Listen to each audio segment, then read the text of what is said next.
जय श्री कृष्ण दोस्तों, राधे राधे। प्रिय भक्तगण, आज मैं आप सबको मार्गशीर्ष माह की शुक्ल पक्ष में पड़ने वाली मोक्षदा एकादशी की बड़ी ही पावन कथा सुनाने जा रही हूँ। प्रिय भक्तगण, आशा करती हूँ कि आज की ये व्रत की कथा आप सबको अत्यंत अच्छी लगेगी। तो प्रिय भक्तगण, आप सबसे निवेदन करती हूँ कि कृपया प्रसन्न चित्त मन से और श्रद्धा भाव से इस कथा को पूरी ही श्रवण कीजिएगा। तो प्रिय भक्तगण, चलिए कथा के महात्म्य के बारे में जानते हैं। अर्जुन ने उत्पन्ना एकादशी की उत्पत्ति, महिमा, महात्म्य आदि सुनकर श्री कृष्ण से कहा, हे परम पूजनीय भगवान, हे श्री कृष्ण, हे त्रिलोकीनाथ, आप सभी को सुख व मोक्ष देने वाले हैं। मैं आपको प्रणाम करता हूँ। हे प्रभु, आप कृपया करने वाले हैं, मेरी एक जिज्ञासा को शांत कीजिए।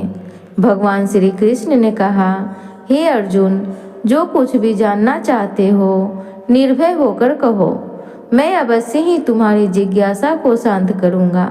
हे प्रभु, यह जो आपने मार्गशीर्ष माह के कृष्ण पक्ष की एकादशी के विषय में बताया है, उससे मुझे बड़ी ही शांति प्राप्त हुई। अब कृपया करके मार्गशीर्ष माह के शुक्ल पक्ष में जो एकादशी पड़ती है उसके विषय में भी बताने की कृपया करें। उसका नाम क्या है, उस दिन कौन से देवता की पूजा की जाती है और उसकी पूजन विधि क्या है, उसका व्रत करने से मनुष्य को क्या फल मिलता है। हे प्रभु, मेरे इन प्रश्नों का विस्तार सहित उत्तर देकर मेरी जिज्ञासा को दूर कीजिए। आपकी बड़ी ही कृपया होगी। अर्जुन की जिज्ञासा सुनकर श्री कृष्ण बोले, हे अर्जुन, तुमने बहुत ही श्रेष्ठ प्रश्न किया है, इसलिए तुम्हारा यश संसार में फैलेगा। मार्गशीर्ष माह के शुक्ल पक्ष की एकादशी अनेक पापों को नष्ट करने वाली है। संसार में इसे मोक्षदा एकादशी के नाम से जाना जाता है। इस एकादशी के दिन श्री दामोदर भगवान का धूप, दीप, नैवेद्य आदि से भक्ति पूर्वक पूजन करना चाहिए। हे कुंती पुत्र, इस एकादशी व्रत के पुण्य के प्रभाव से नरक में गए हुए माता पिता पितरादि को स्वर्ग की प्राप्ति होती है। इसकी कथा एक पुराण में इस प्रकार है, इसे ध्यान पूर्वक सुनो। वैखानस नाम का एक राजा प्राचीन नगर में राज करता था।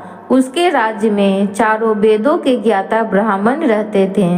राजा अपनी प्रजा का पुत्रवत पालन किया करता था। एक रात्रि को स्वप्न में राजा ने अपने पिता को नरक की यातनाएं भोगते हुए देखा। इस प्रकार स्वप्न देखकर राजा बड़ा ही व्याकुल हुआ। वह बेचैनी से सुबह होने की प्रतीक्षा करने लगा। सुबह होते ही उसने ब्राह्मणों को बुलाकर उनके समक्ष अपने स्वप्न की बात बताई। हे ब्राह्मणों, रात्रि को स्वप्न में मैंने अपने पिता को नरक की यातनाएं भोगते देखा।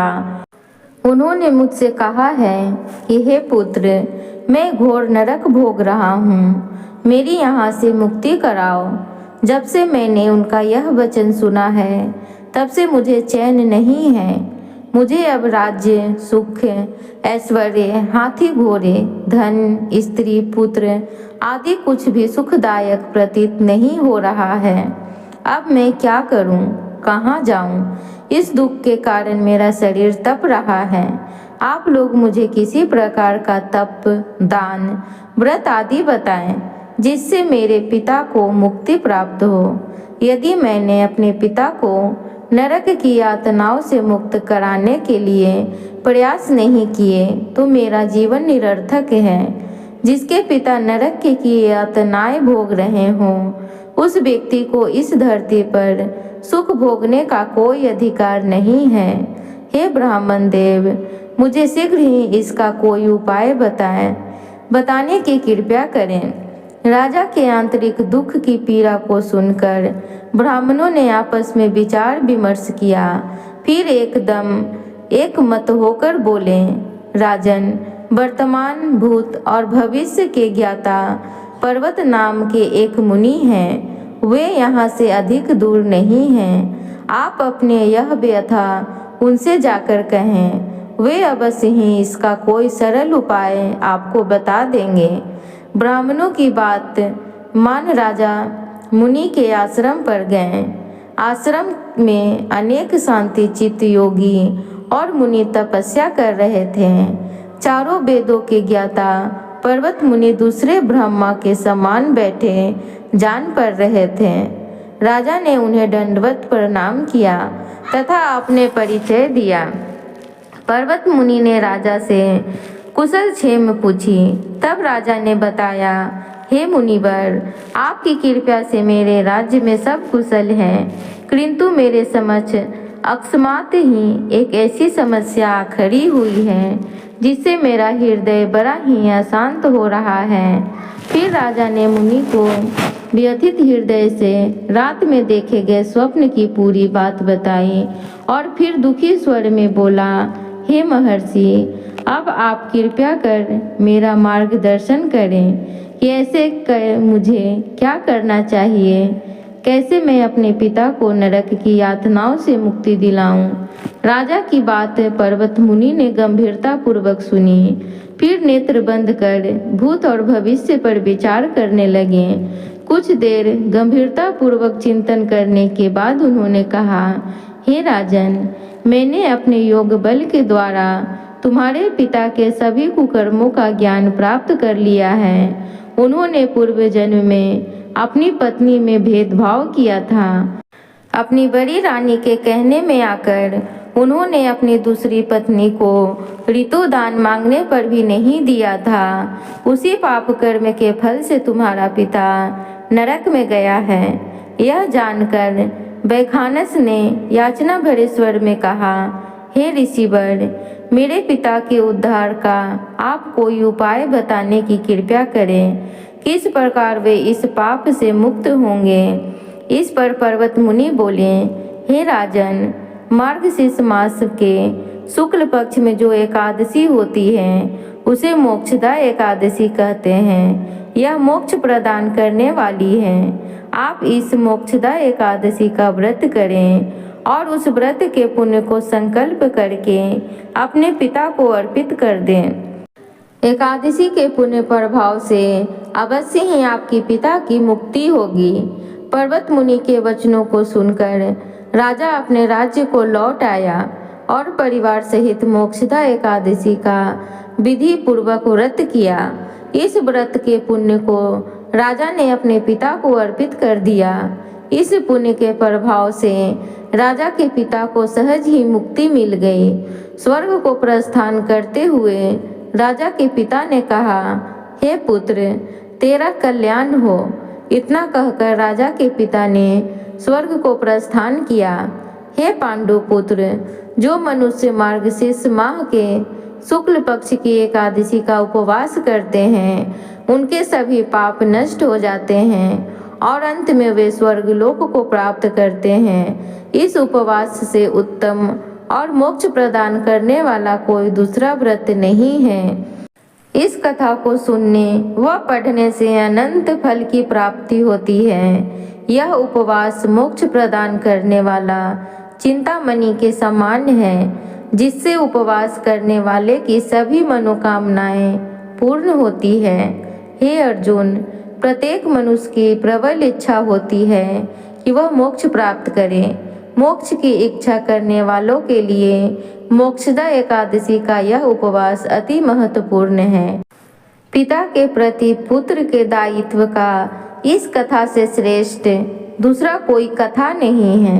अतः भगवान श्री हरि विष्णु के नियमित यह उपवास पूर्ण रूप से निष्ठा व श्रद्धा से करना चाहिए। प्रिय श्रोतागण, लीलाधर की मैं दूसरी कथा सुनाने जा रही हूँ। आशा करती हूँ ये कथा भी आप सबको अत्यंत अच्छी लगेगी। आप सबसे एक बार फिर से निवेदन है कि कथा को प्रसन्नचित्त मन से पूरी श्रवण करें। तो चलिए कथा में आगे बढ़ते हैं। गोकुल में एक मोर रहता था। वह मोर बहुत ही चतुर था और श्री कृष्ण का भक्त था।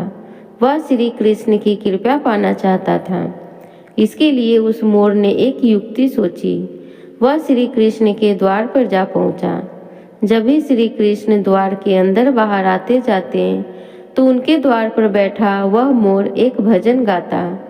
मेरा कोई न सहारा बिन तेरे, ओ गोपाल सबरिया मेरे, बाप माँ सबरिया मेरे, मेरा कोई न सहारा बिन तेरे।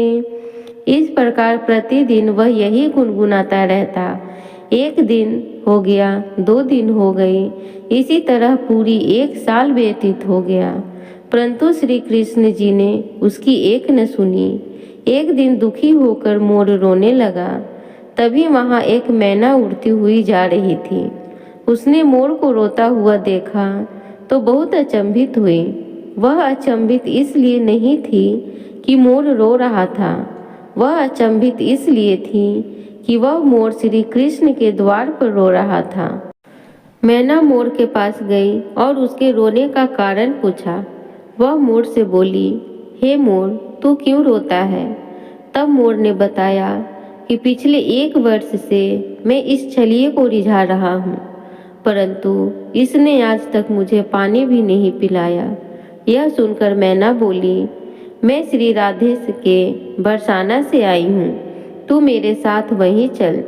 राधा रानी बहुत दयालु है, वह तुझ पर अवश्य ही करुणा करेगी।